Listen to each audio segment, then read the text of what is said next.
नमस्ते दोस्तों, स्वागत है आप लोगों का हमारे YouTube channel CTET coaching centre में। तो आज पॉलिटी की दूसरी चैप्टर है, जिस चैप्टर का नाम है विविधता एवं भेदभाव। इससे पहले चैप्टर नंबर 1 मैं करवा चुकी हूँ और इससे ही पहले हिस्ट्री जो क्लास 6 की है उसका 1 to 11 चैप्टर को मैं पढ़ा चुकी हूँ और अभी मैं पॉलिटी कंप्लीट कर रही हूँ, जिसमें से चैप्टर नंबर 1 मैं करवा चुकी हूँ और आज चैप्टर नंबर 2 है, जिसमें है चैप्टर का नाम है विविधता एवं भेदभाव। उसमें से कुछ टॉपिक है जो बहुत इंपॉर्टेंट है सीटेट के लिए। तो चलिए देखते हैं। पॉइंट नंबर 1, दलित।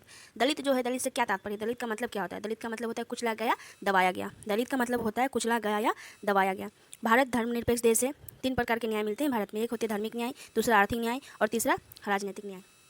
उसके बाद नेक्स्ट पॉइंट को देखते हैं। नेक्स्ट पॉइंट में है संविधान को अंगीकृत किया गया। तो संविधान को 26 नवंबर 1949 में संविधान को अंगीकृत किया गया है। 26 नवंबर 1949 मतलब संविधान को जो अंगीकृत किया गया है तो 26 नवंबर 1949 में, और संविधान को जो लागू किया गया है तो 26 जनवरी 1950 को। तो इस चीज़ को याद रखना है।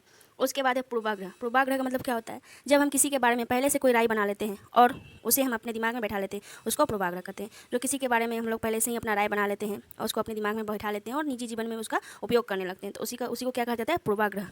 उसके बाद है रूढ़िवादिता। रूढ़िवादिता क्या है? जब हम सभी लोगों को एक ही छवि में बांध देते हैं या उसके बारे में पक्की धारणा बना लेते हैं, रूढ़िबद्ध धारणा कहलाता है। जो किसी को एक ही छवि में बांधना होता है उसको रूढ़िबद्ध धारणा कहा जाता है। तो ये जो चैप्टर है टोटली पेडागोगी बेस्ड चैप्टर है। इसमें पेडागोगी के क्वेश्चन पूछते हैं जो 30 नंबर में 15 नंबर पेडागोगी के पॉलिटी से पूछा जाता है। उसके लिए ये चैप्टर इंपॉर्टेंट है, तो इसको एनसीईआरटी बुक्स को पढ़ लेना है लाइन बाय लाइन। उसके बाद ये मैं थोड़ी सी शॉर्ट नोट्स बनाई थी जिसमें जो मुझे बहुत हेल्प की है। आप लोगों को भी अगर हेल्प करे तो मैं अपने आप को सौभाग्यशाली मानूंगी। उसके बाद है नेक्स्ट टॉपिक। नेक्स्ट टॉपिक में क्या है? भेदभाव। भेदभाव से क्या तात्पर्य है? जब लोग पूर्वाग्रह या रूढ़िबद्ध धारणाओं के आधार पर व्यवहार करने लगते हैं, और वही है भेदभाव। जो रूढ़िबद्ध धारणा है, पूर्वाग्रह, इन सब चीज़ों को अपने जीवन में उतारते हैं और लोगों के समक्ष प्रकट करते हैं, तो इसी को भेदभाव कहा जाता है।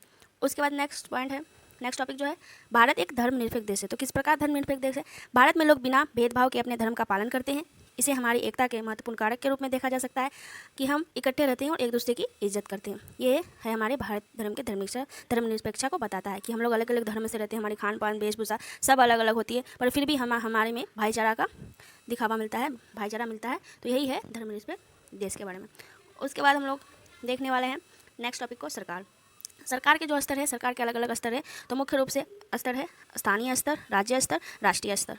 इन तीनों को याद रखना है। इनसे प्रश्न पूछेंगे कि सरकार के कितने स्तर होते हैं मुख्य रूप से, तो याद रखना है स्थानीय स्तर, राज्य स्तर और राष्ट्रीय स्तर। उसके बाद है डॉक्टर भीमराव अम्बेडकर। इनका जो काल है 1891 से 1856 तक। उसके बाद ये जो थे महार जाति से संबंधित थे। भारतीय संविधान के पिता कहे जाते हैं डॉक्टर भीमराव अम्बेडकर को, और दलितों के सबसे बड़े नेता के रूप में भी नजर आए हैं डॉक्टर भीमराव अम्बेडकर। और वकील बनने के लिए या वकील की पढ़ाई करने के लिए इंग्लैंड गए थे और इन्होंने बाद में बौद्ध धर्म को अपना लिया था। तो इसका जो एक बहुत बड़ा टॉपिक एनसीईआरटी में फोटो वाइज दिया हुआ है, उसको पढ़ लीजिएगा आप लोग। 6 क्लास की चैप्टर नंबर 2 में पॉलिटी की इससे क्वेश्चन बनते हैं। तो ये सब कुछ टॉपिक्स थे जो बहुत इंपॉर्टेंट है सीटेट के लिए। ये चैप्टर जो है पेडागोगी के लिए है, जो पेडागोगी में मिलता है आप लोगों को 15 नंबर, उसके लिए ही ये चैप्टर है।